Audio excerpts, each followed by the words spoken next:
Here we go back again with another episode of the Around the Show Sports Podcast, and we are back after a little 2-week break. Brandon Mills joins me tonight via FaceTime. B. Millie, how we doing tonight, man?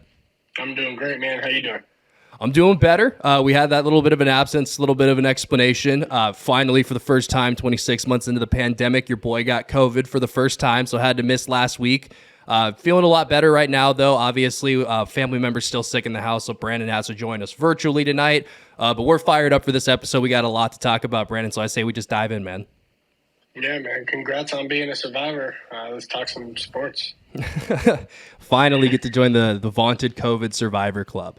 But we got to talk about what starts in just a little bit under an hour. The NBA Finals tip off at 6 o'clock tonight. This is being recorded on Thursday, June 2nd, I believe is the date. Yes, it is.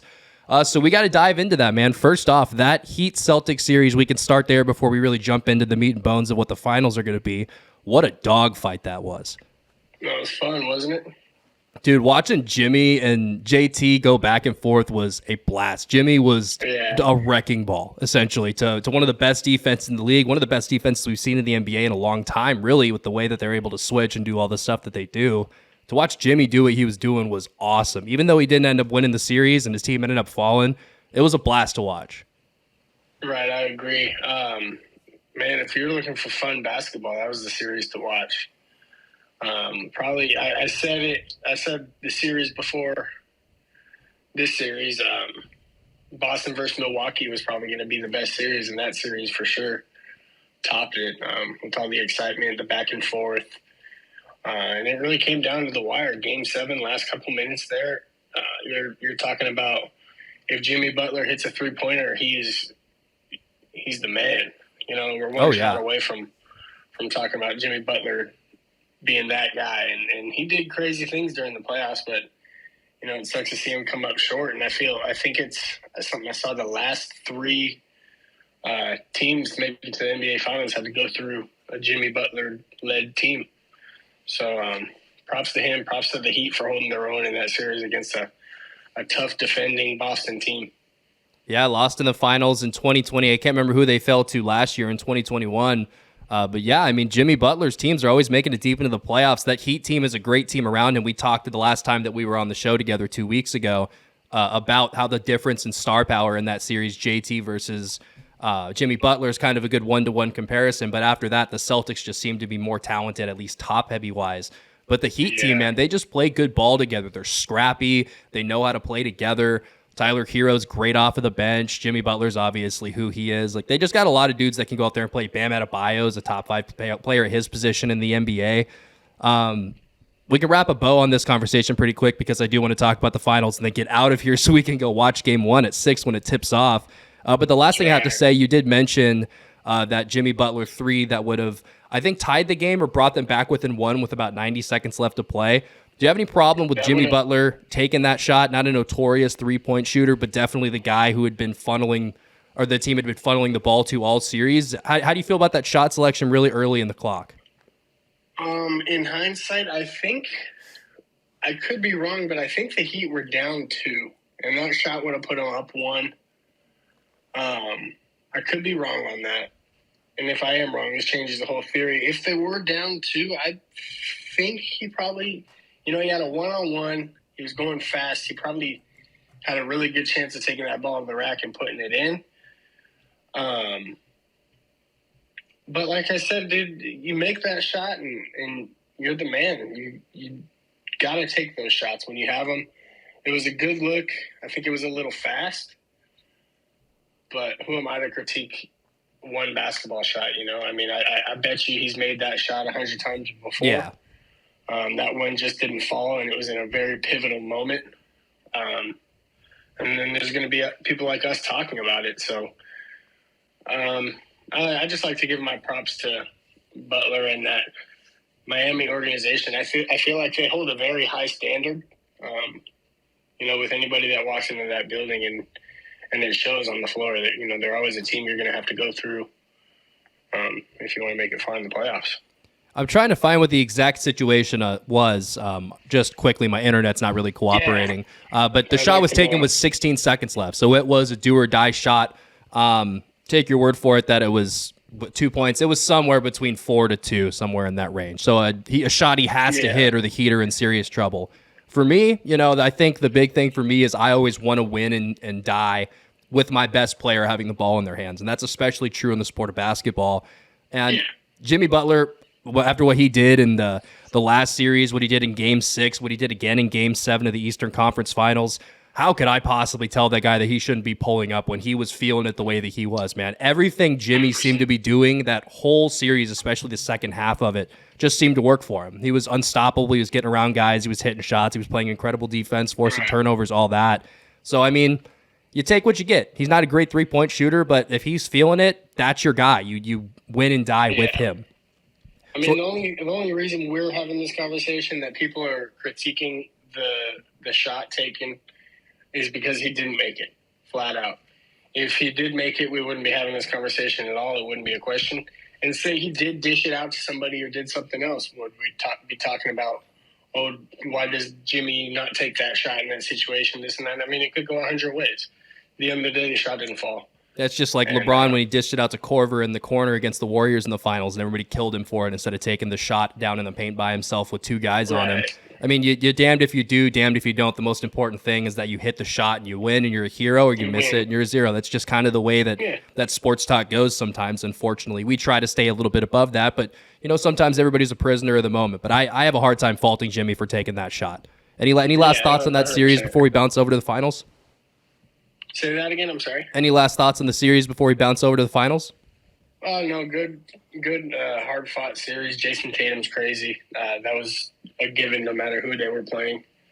I knew Boston was good defensively, but the way I saw him playing this last series tells me that they might give Golden State a run for their money. We'll talk about that a little bit later. But they got a good club, man. Whatever they're doing over there, it is good. They got them. Jason Tatum, Marcus Smart leading the way. Brown, I mean, you name it. You got good players, and they got a legit shot at winning the finals. And really quick, we could touch on the Western Conference Finals, but really not much to talk about. The Warriors clearly outclassed the Mavs, kind of like we expected them to on the pod a couple weeks ago. Anything from that series before we head over to the finals? It was a pretty boring series. I mean, it was cool to watch because it was just the Warriors being the Warriors and playing incredible basketball, but not a lot of competition. You saw a little spark from Dallas in the game that they won, but instantly got put away. That's one thing about the Warriors is they're so good at putting out fires. I think that's what makes them really successful. Even late in games, it's not, they can go down and come back in that second half, and they're a whole new team. They put out the fire, and I think that's a real testament to their experience along the way. I mean, they're the guys who've been here the most. So yeah, it was Luka just didn't have enough help was really my takeaway. Like, the Warriors are not a team that you can beat with one guy. They just play too good of a brand of basketball. They move the ball too well. They play too good a defense. They can switch. The style of basketball the Mavericks play, I just don't think it matches up well against the Golden State Warriors. I think it can only take you so far. Definitely in agreement with you there. Let's go ahead and touch on the finals now before we head over and talk about some baseball in a little bit to end the show. So we got the Warriors and the Celtics. Obviously, the Warriors come in to the finals as a favorite in Vegas, minus 155 odds from Caesars. Warriors in 7 is the most likely conclusion, according to Vegas, at plus 325. So we'll go ahead and talk about it a little bit. Then we'll go ahead and give our predictions, who we think is going to win, how many games, all of that good stuff. But I want to talk about going in what the Celtics bring, because they're a very, very, very different team than what the Warriors just took out with Dallas. They're a team that plays good team defense. They have good individual defenders. They're able to switch. Robert Williams is one of the best players in this entire series. Not a guy who's a household name, but a special defensive player. The games that I've watched him play this year, before he hurt his knee, I think he hurt his meniscus, if I remember correctly. I know it's a knee injury for sure. He was just locking the paint down, like one of the best guys in the league at that job. He's really, really special player. But him being hobbled with that knee injury, you could definitely see that a little bit against the Heat when he would go in there, not as mobile as he usually was, at least from the eye test of what I've seen. The Warriors are going to be a team that's going to take advantage of that. They got a guy named Andrew Wiggins, who's been an afterthought in the league for years. Guy's got 42 offensive rebounds in the playoffs so far, leads the entire league. That's a guy who's going to give them a lot of trouble down low in the post and in the paint if Robert Williams isn't able to carry that load physically. I have that matchup actually as my X Factor matchup for the entire series. How is Robert Williams and Wiggins going to be battling down in the paint, and what is that going to look like? How good is he going to be able to move and defend? I'm curious what you think about that first off, and then second off, what you really got your eyes on going into game one. Well, you kind of said it for me. What I really had my eyes going into game one was Andrew Wiggins. How is he going to perform? How is the Celtics going to be able to stop him? Because you're right. He's come out of nowhere, and he's for sure been a dominant force for the Warriors. What it's going to come down to for the Celtics is what are you going to bring in the paint? Like you said, Horford's a little hobbled up. You got to kind of spread the Warriors out and avoid them from doing their thing. Getting those second chances on the offensive side is really what the Warriors kind of bank on. And if you're giving the Warriors a second chance, 75% chance or 75% of the time, that ball is going in. So it's going to be huge. You got to eliminate those second chance opportunities. Got to eliminate the offensive boards. You got to bring it. They've always had that fire in the fourth quarter this whole season, and they're going to need it the most in this series against the Warriors because you have to bring everything against that team. I mean, they're too good. They've got it all. They can beat you at every spot, so you have to be sharp. It's not like playing the Heat with Jimmy, where it's just one guy kind of fighting for his life, tooth and nail, trying to score.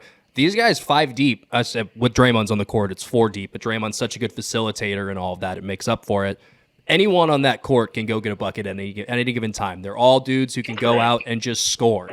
Especially with the emergence of Jordan Poole, having 3 guys that can play that guard wing style, with Steph Curry being on the floor and how lethal he is a shooter, what that creates for everybody as he runs around like an absolute maniac. Watching him off ball is so special. That was something Cam, our late friend Cameron Paul, used to talk to me about when we would talk about basketball, is how good Steph was off ball. And over the last couple of years, I've really gotten a new level of appreciation for that because it's silly. I mean, him and Clay both are like that. Makes me tired. Yeah, well, just watching him. I saw a video of Mikal Bridges on JJ Redick's podcast, I think it was, talking about what it's like to defend them. And he said Steph just never stops going. And when you finally feel like you have like a half-second break because he's slowing down, that's when he takes off and he goes and gets a bucket on you because you have that little moment of hesitation. A special really player. It's probably the most annoying thing trying to man up or guard that team because they're moving around like crazy. And like you said, Steph is either pitter-pattering his feet and then zooming off, or he's just running in a big circle 25 times and then finally gets the ball, pop it, and drain it. It's the weirdest, one of the weirdest versions of basketball that I've had to come accustomed to. But when it's on, it's fun to watch. Yeah, and their small ball lineup is so dominant with Steph, Jordan Poole, Klay Thompson, Wiggins, and Draymond. Those guys on the floor, all of those guys are willing and able passers. Wiggins might be the exception there. And all of them except for Draymond can go out there and get a bucket. And Draymond, he'll shoot the ball still, but it might not go in. But he's such a good facilitator that having that guy at the center position that can defend everywhere and can also distribute the ball on the offensive end allows all of these guards who are incredible off the ball to utilize those talents as well as being great on the ball, as we know that Steph, Klay, and Jordan Poole can all be. I came across something interesting on Instagram the other day. ESPN has a basketball power index, football power index, same thing, where they announce win probabilities. And I sent this in our group message, I believe, the other day. The Celtics have an 86% chance to win the NBA Finals, according to ESPN's basketball power index, compared to the Warriors' 14%. Now, I mentioned Caesars has the Warriors as the favorite in the series, but ESPN's basketball power index, don't know how it's weighted, don't know what it takes into account, but it is very, very heavy on the Celtics. So if the advanced analytics are something that's into you, you might want to go ahead and make a quick drive over to Vegas to put some money on the Celtics. But I disagree with this. I think you actually might have just leaked a mistake in ESPN's broadcast team because that doesn't sound right. Yeah, 86 to 14 is that's like a 1 seed playing an 8 seed almost, it seems like. 86 to 14, I wouldn't even agree with that if it was flip-flopped. No, I mean, I wouldn't agree with that basically in any series. There's so much variability in a 7-game series. But Yeah, obviously you can tell I don't agree with that at all. I think they have less of a chance to win. 86%. Wow. I mean, I hope people aren't running to the bank with that, but if they're right, it's just a crazy number. Yeah. Like I said, it was just kind of something that I thought was interesting, considering the Warriors are the favorite and how these teams kind of match up. You would think they match up well. The Celtics are taking good teams to 7 games and all that. Beat the Bucks, beat the Nets. So I mean, obviously understandable, good team, but the Warriors, tougher man, climb. that's for sure. But I mean, that's also a negative. The Warriors have been sitting for 5-6 days now, or maybe even longer, waiting for the Celtics to finish up their series with the Heat. So the Warriors are going to come in a little bit more rested. Let's go ahead and make our picks now. I do want to touch on one thing as I go into mine. I think my big thing with the Celtics, I respect their defensive acumen and how they're able to defend all 5 positions kind of as one. Great team defense. They're able to switch, do all that stuff that you expect them to. But the offense late in the game, all Eastern Conference Finals, was abysmal. And the Warriors are not a team that you can play that way and survive against. They have too many scorers. They have too many guys who are willing and capable passers. Same thing with guys that can defend.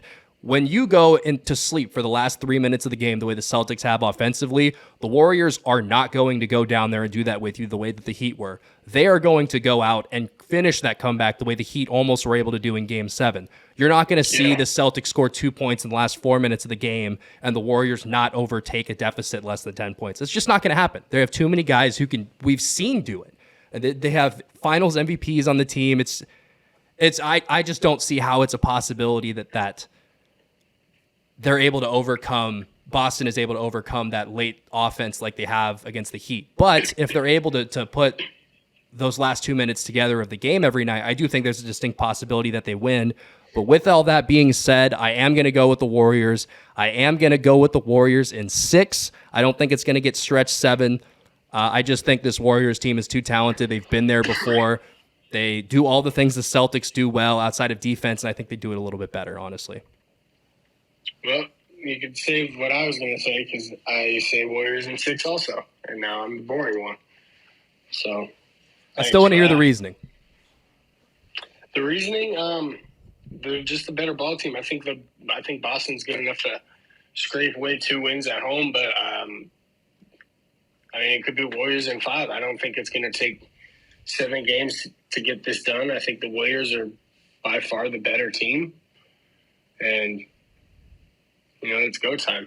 So I think they'll get one under the belt tonight and kind of coast their way through. Like I said, Boston could scrape away. I'm giving them 2 wins. I think that's kind. And there you have it. I just think the Warriors are better, flat out. It is interesting talking about this right before the game starts, because tomorrow when people are listening to this for the first time, we could sound like complete idiots. The Celtics come out and win by 30 tonight, and the series looks completely different going forward. We don't have that benefit of hindsight until after it comes out, though. So I guess what's going to be funny is when the Celtics complete a late fourth quarter comeback. and just shit on everything I just said. Yeah. Or they come out and they just dominate the last 2 minutes. I'd hate that. That would just stink. But you know what? That's the game. That's what we're doing. That's what we're setting ourselves up for with this.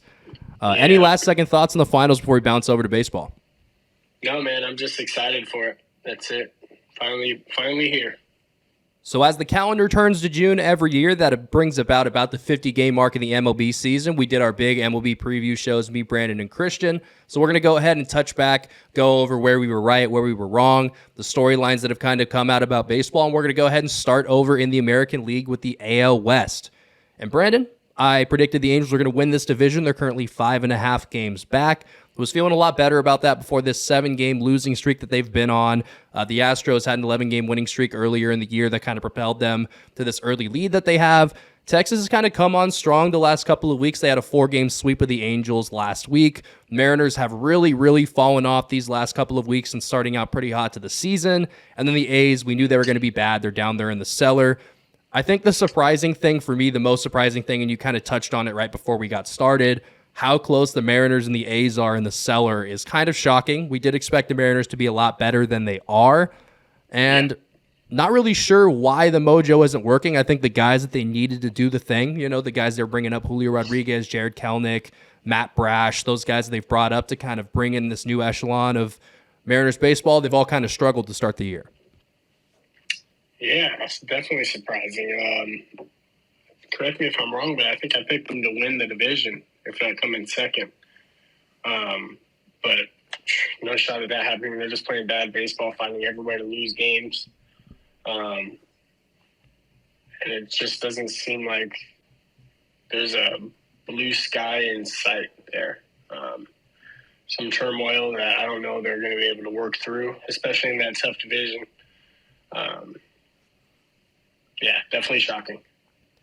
And they're losing games in a really, really bad way. A lot of them, they're not losing close games. They're losing a lot of bad games. And last year, this was a team during our preseason preview show that I mentioned had the best record in the big leagues. I believe it was 33-15 in one-run ball games last year. That number might be off, but they had the best record in one-run ball games in the league last year. And that was kind of my big cause for concern. Like, hey, yeah, they won 90 games, missed the playoffs by one single game, had a great season. But this is a team that very easily, if a ball takes a bad hop, if a guy one extra strikeout in a game in these one-run ball games, things can change so quickly, and that record can get flipped from 33-15 to 15-33 like that. And that hasn't been the case this year because they have lost a lot of ball games by a pretty decent margin. Just lost to Baltimore by 7 last night, which is incredible to think about with how bad Baltimore has been, currently losing 3-2 right now in the top of the 5th inning. It kind of felt like they were due to regress, but the level that they have regressed has been really, really surprising, especially with how hot of a start a lot of their guys had to start the year. Like J.P. Crawford was a guy that we did buy or sell on earlier in the year when it was just me and Christian on an episode. Like they had guys performing, and they've just completely fallen off a cliff. Yeah. Tough to see. Tough to admit that I'm wrong. It never happens, Totally. Well, trust me, this next division I'm going to be eating a lot of crow on. So don't worry, you're not the only one that botched some stuff in the preview shows. Yeah, but nothing else too surprising from that division. Everything's right where I thought it would be. It pretty much lines up perfectly. Angels are working their way back to 500. But we do see they have the ability to win games in good ways. They have the ability to pitch good. They're dealing with some minor injuries here and there. They'll be all right. I think you'll have yourself a fighter's shot in the wild card game, and you'll take it from there. You just got to keep, getting your wins. Yeah, with where they are, it's kind of hard for me to believe that they're still going to win the division. It's definitely possible, only 5.5 back. All of these records, by the way, I want to go ahead and throw that out there. All of these records are as of the conclusion of the games on June 1st. So last night for us on Tuesday. These graphics for the AL and NL were made by Kristen Ramiano, my good friend. I want to shout her out and say thank you very much for taking the time out to make these graphics. Thanks. Look absolutely amazing. Help the show out a ton by having these on here. But like I said, I'm not quite sure the Angels are going to be able to catch the Astros, especially after dropping the first game of the doubleheader today, currently tied up in the 5th inning. But anything's possible at this point. We'll go ahead and bounce over to the AL Central, and this is the division at the beginning of the year that I had completely wrong. I was all the way out on the Twins, thought they couldn't pitch to save their lives. I thought the rotation looked like it belonged in AAA for the most part. It was bad. I still stand by that. I still don't think they'll win the division, even with the good cushion that they have. But they've certainly made me eat quite a bit of crow. The Guardians, the same way, did think they were going to trade away Jose Ramirez, ended up signing him to an extension. So immediately that kind of shifted my thoughts on that team going forward, getting to have that guy in your team, a potential AL MVP candidate. And the Royals having the worst record in the big leagues is a big surprise to me. I picked them to finish 3rd in this division, picked the Tigers to finish 2nd. They're only a couple games above the Royals. Sox are going to be back. I believe they were your World Series team, or they were your team to get to the World Series out of the AL. Not worried about them. I still think they end up winning this division. Yeah, surprising to see where the Sox are right now. I've seen them struggle in ways I didn't think they would. But yeah, like you just said, I don't think there's any cause for concern. The Twins are they're playing like I knew they could and would to lead the division. I mean, it's good, but you see the record at 30-23. It's it's not spectacular. Playing in a division with a lot of teams that are scrapping to get some wins. Do I think the Sox are going to make it to the World Series now? I'll probably change my mind on that, seeing the way the American League is unfolding, but no cause for concern there. They'll be in the race. Yeah, looking through their schedule, they have played some really tough teams. They lost 3 of 4 to the Yankees. They had a tough series against the Angels that they split when the Angels were absolutely on fire. They lost a 3-game series to the Red Sox. A lot of really good teams that they've played so far in the year. I'm not sure quite how their strength of schedule stacks up if we were to go and look at the whole thing, but just a quick look. I'm not worried about the Sox at all. I think they got plenty of talent. I don't think that division around them is necessarily strong. I'm still not buying the Twins, but I'm definitely willing to admit they're not going to finish in second to last place like I thought they were going to. Yeah. This division, I think, is pretty straightforward. The White Sox are going to end up going on the stretch that we all expect them to at some point and end up taking this division. At least that's the way that I see it shaken out. Yeah, I agree with you there. So we'll go ahead and bounce over to the AL East and finish up the American League. I think one of the biggest surprises of the league is the Yankees up there comfortably in first place at 34-15 over the Blue Jays. And like I said, they played the Angels earlier today and already took game one of the doubleheader 6-1. Fought through some rain to get that game done. So they're actually 35-15, 20 games over 500, the only team in MLB to reach that mark so far this year. So shout out to Steinbrenner, shout out to Cashman and all those guys over there. Aaron Judge is having an MVP type season. Got double birds from Brandon over there. I love it. But they've shown out, man. They've pitched, they've hit. Not a single pitcher in their rotation has an ERA over 3.25. Just everyone's hitting. I mean, what are you going to do when the whole team's hot? That I don't know if they're going to keep up this pace and win 115 games. Especially with the guys they're playing in their division. They still got to play 19 against the Sox, Rays, and Jays by the time the season's over, but definitely have built themselves a nice little cushion going forward for the last 150 games of the year, last 100 games of the year. Right, yeah. You watch Yankees, and the one thing I see from them is they're coming into the game, they're hitting the ball, and they're hitting the ball early. They're putting runs up early. They're making you fight back from the get-go. And just about every time they got a runner in scoring position, they got a guy to knock the runner in. So you're right. It's very hard to beat a baseball team that's got it all going on right now. And then you top that with great pitching. I mean, some of the best pitching in the league. It's going to be hard to beat. But I've seen this team slump, and I hope to see it soon. If I gave you $10 to guess the $10 is a lot of money for me now. To guess the player on the Yankees with the lowest ERA of their starters, who would you guess? Who is it? I'm asking, who would you guess? Who do you think? Garrett Cole.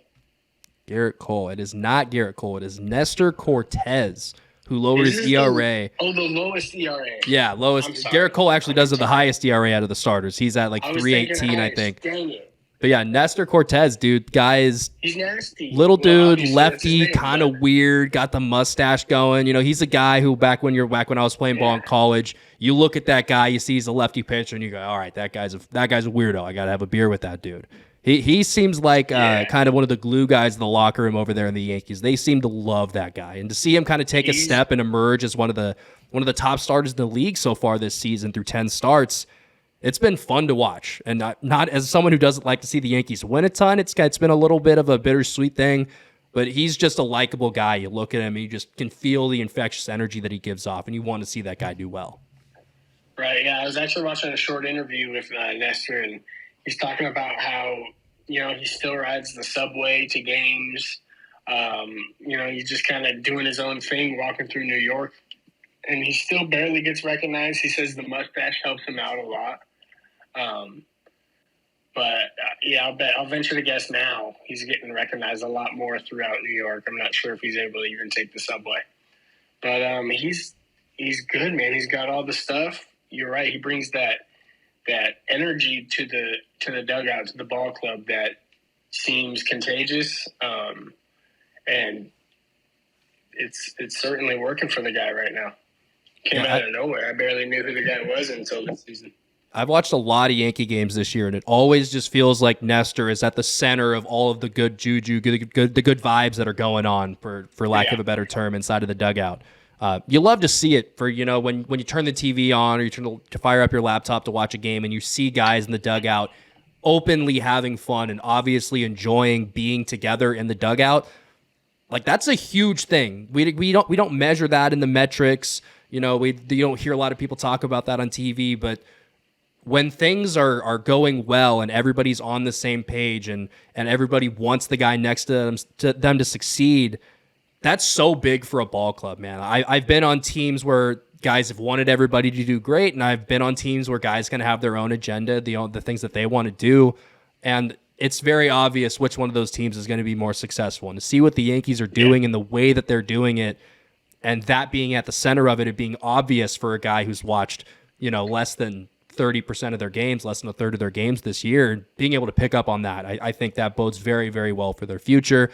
Are they going to win the division? We'll see. There are 4 really good ball clubs in that division still. And Baltimore's beating up on the Mariners right now. But we'll see.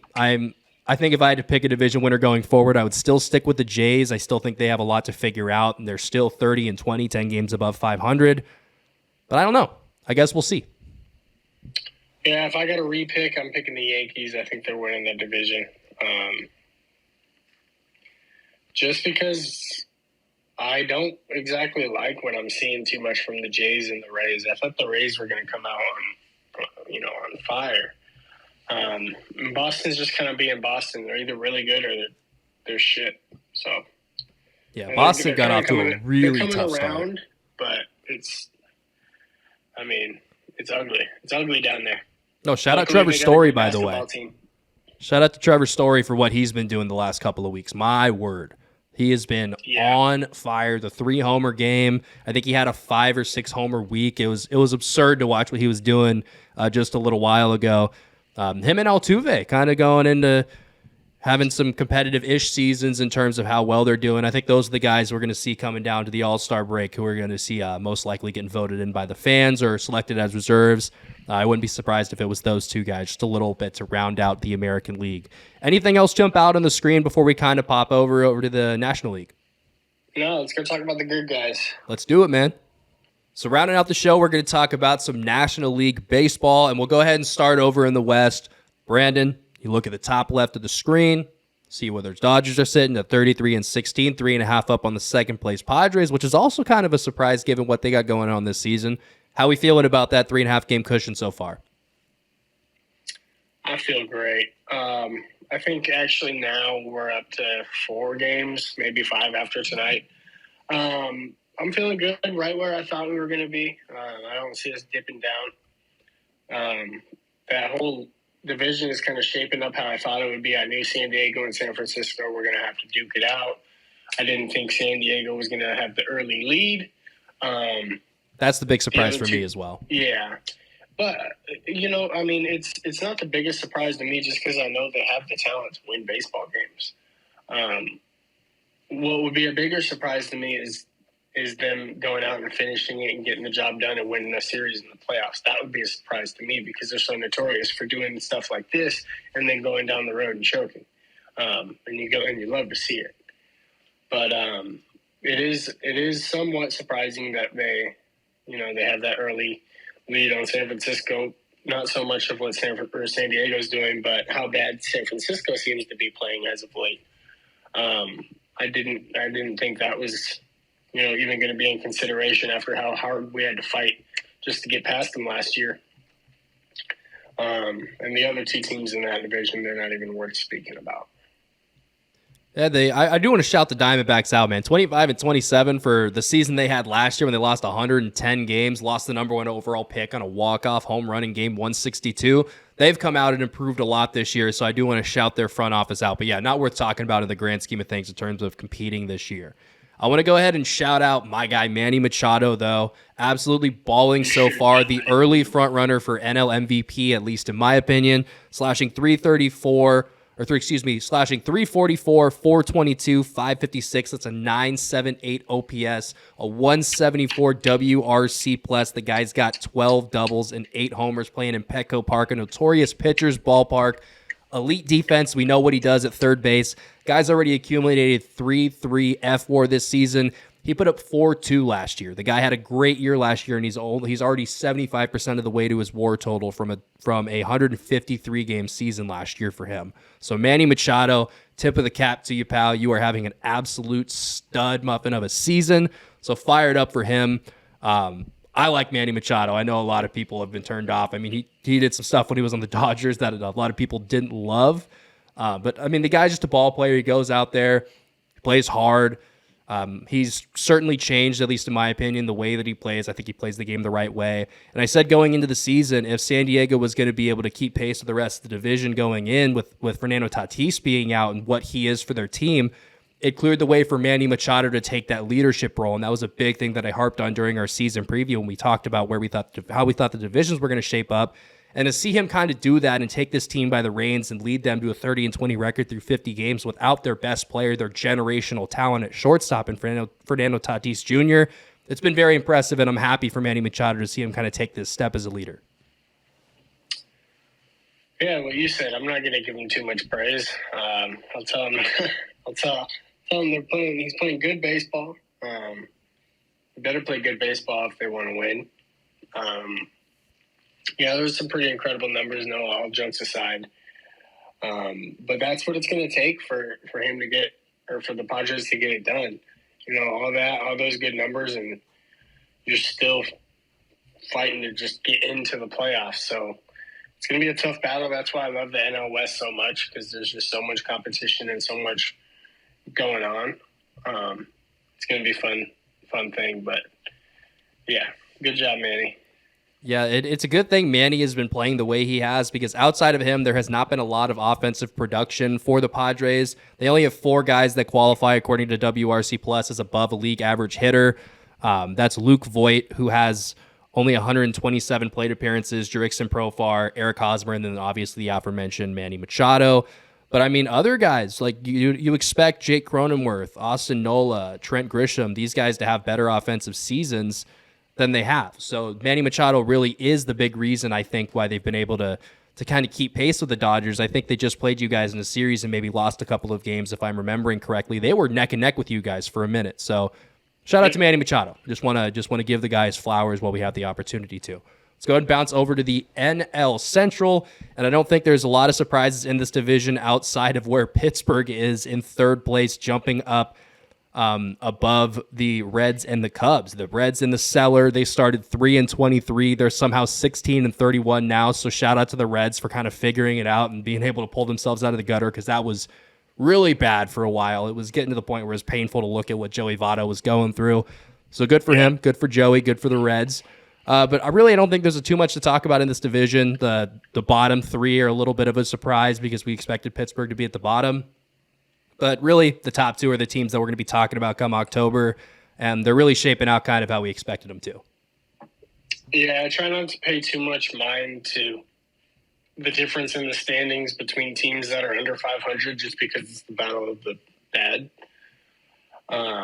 So the Pirates being in third, I mean, that's a good look, but if you dig deeper and just to that division as a whole, it just shows you that they're the best bad team in that division. Yeah. The biggest surprise is how bad the Reds are. Even though they're kind of looking like they're putting it together, that start was just horrendous. Probably the worst start I've ever witnessed in a baseball season. Yeah, it had to be an all-time bad start for them. It didn't seem like he could get anything done. And it's funny because I went to opening day for the Dodgers, and it was the first game I saw live, and the Reds ended up coming back late in that game, and we won the game, I believe, on a walk-off or a late rally. And I was like, okay, the Reds are, they're going to put up some fight this season. And then after that game, it just went straight downhill. I don't think they won a game for 3 weeks after that. So that's what's surprising to me. Poor guys. The top 2 is not surprising at all. I think it's right where I thought they would be. Cardinals are a good baseball team. They've got that kind of fun guy approach, I feel like. You know, they're one of those teams you see always kind of having fun in the dugout. But they've got a steep hill to climb. You know, the Brewers are a team who find out ways to win baseball games. And they're kind of slumping. They're regressing a little bit than they were in the beginning of the season. But, you know, that just happens. It's the beginning of June. You're going to see waves. Yeah, and while we're talking about the Cardinals quick before we bounce over to the NL East and wrap the show up, I got to shout Paul Goldschmidt out if I just shouted out Manny Machado, because this guy's numbers are ridiculous. The month of May has been absurd for Paul Goldschmidt. Slash line, 353, 429, 625. That's good for a 1.054 OPS. Anytime you got a 1 dot in front for your OPS, you know that you're having an incredible season. 196 WRC plus. That would easily finish the season as his career high. He's walking almost as much as he's striking out, a comparable number, and he's up to 2.7 WAR on the season, got 11 bombs. So Paul Goldschmidt, shout out to you. We got to shout out all the guys that are having seasons like that. Absolutely love to see that guy balling. Shout out Mookie Betts. We can always retroactively go out and shout out Mookie, man. You know I'm a big Mookie Betts fan, even though he plays for the bad guys. Man. He had a great month of May. And he was struggling for a while there opening up the season. I don't know if that's a tendency for him, if that's something I'm going to have to get used to for the next 8 years. But his month of May was out of this world. Yeah, it's been cool too, because you know there were some people talking a little bit crazy about Mookie Betts saying some shit after last year and then the start to this season, and then immediately I see a headline a couple days ago: is Mookie Betts the best player in the National League? So I think all has been righted in the universe, because we had some really hot takes flying around that I saw. But it's good to see that Mookie Betts is back to not being horrendously disrespected. But a 1.008 OPS for Mookie. He's having an incredible season. 182 WRC plus. One of the National League leaders in FWAR. Just another incredible year by an incredible player doing his thing like he does every year. Anything else before we bounce over to the NL East and wrap the show up? No, let's talk about that red hot fucking Mets team. Yeah, let's just jump right into it, dude. I got some numbers for the Mets that really surprised me, and it has to do with their lineup. So 9 players in a lineup, right? So you expect to at least have 9 guys who are competent. Nobody has that, unfortunately. Nobody has 9 league average hitters in their lineup. If they do, they're most likely going to win the World Series, just because it's hard to find 9 good hitters in the league and put them all together and stay under the cap numbers that you need to. But 7 Mets players with at least 150 plate appearances have a WRC plus over 100. We got a 128, a 149, a 100, 126, 140, 144, 132. So 7 guys out of the 9 you got to face are at least league average hitters, and a lot of those guys are above 120, so at least 20% better than the league average. No easy outs in that lineup, essentially. You're battling every single batter, whether you're out of the bullpen, whether you're coming out and starting the game. Every single out that you go up there for, you have to grind out. They already have 5 players above. They have 5 players on pace for above 5 FWAR, which is absolutely absurd. And all of those are position players. It doesn't even count their pitchers that are having incredible seasons. So this team, unbelievable. Haven't lost a series yet.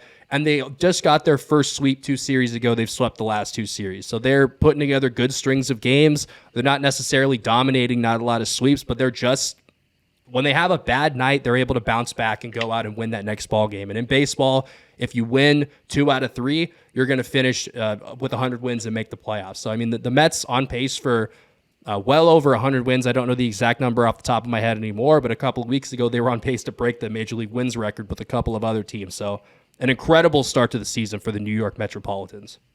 Yeah, in my humble opinion, they're the best team in baseball right now. Record may not show it line up perfectly, but what they have half a game behind the Dodgers in terms of record. Huh? They're half a game behind the Dodgers in terms of the best record, but I think I agree with you.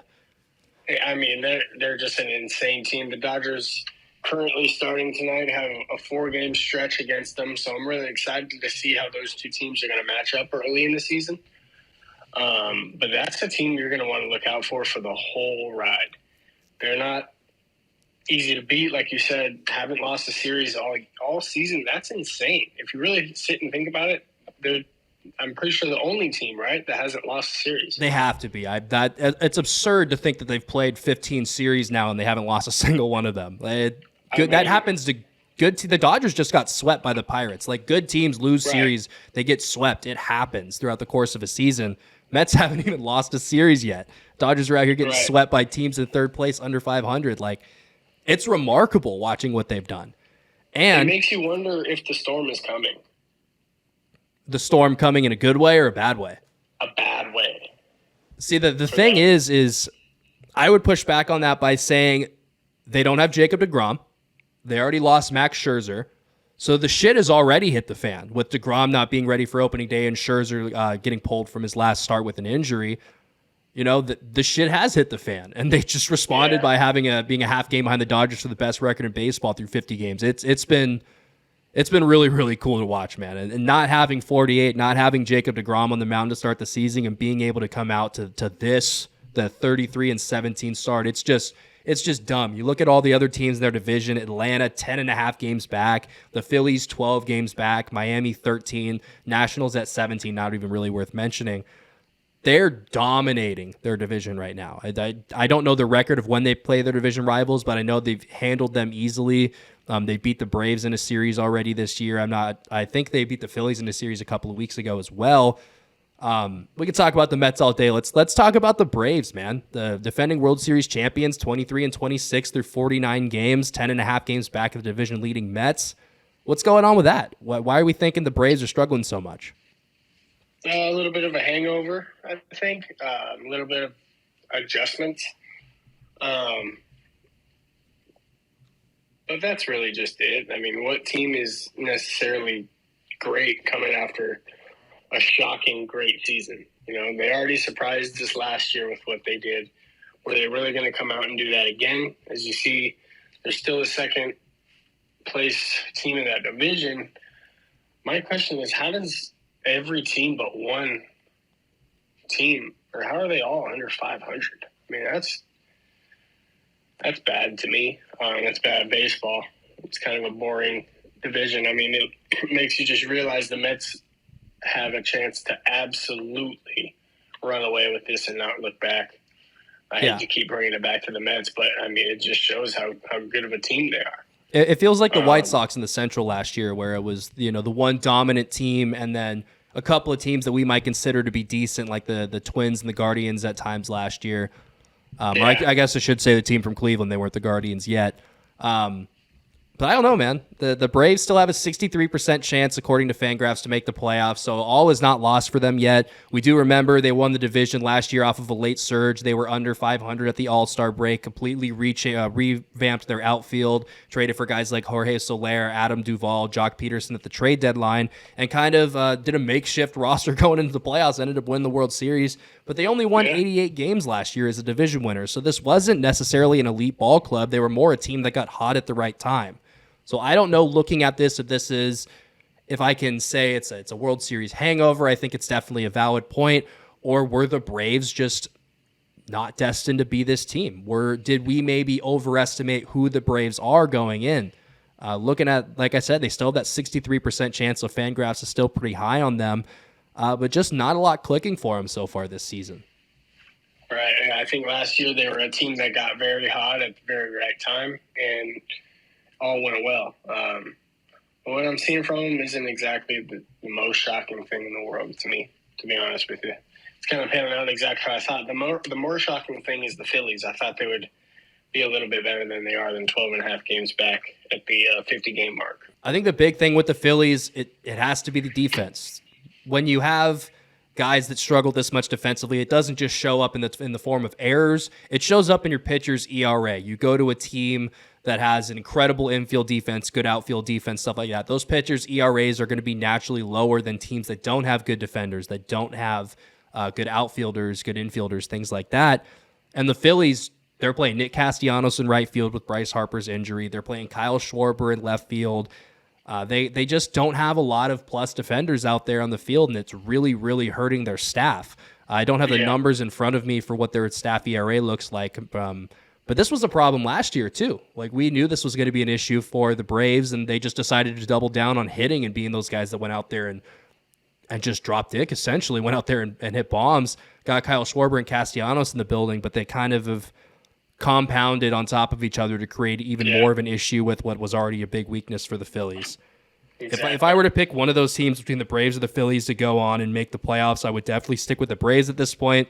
I think the Phillies roster, I didn't see it going into the season that their defense was going to be this bad, but that's just too big of a flaw for me to go ahead and put them over the Braves. Defending World Series champions, they have guys that have been there. They still have Acuna, who came back from his knee injury and immediately got hurt again. I believe he's playing again now, but still trying to get him going, trying to get Ozzie Albies going again. I think the Braves still have a pretty decent chance. Fangraphs kind of backs that up with that 63% playoff probability. Are we in agreement there? I'm assuming so. Yeah, 100%. I think we're in agreement for this whole National League. Yeah, not a whole lot of craziness, honestly. I mean, I think we all picked the Braves to either finish first or second and the Mets to finish first or second. I think everything else looks pretty uniform. Maybe the Padres and the Giants getting flipped. But yeah, I think we nailed the National League pretty well. Definitely underestimated the Mets. All of us did, though. That's a damn good ball club. It's going to be playing late into October if they keep playing like this. Yep, I agree, man. They're scary.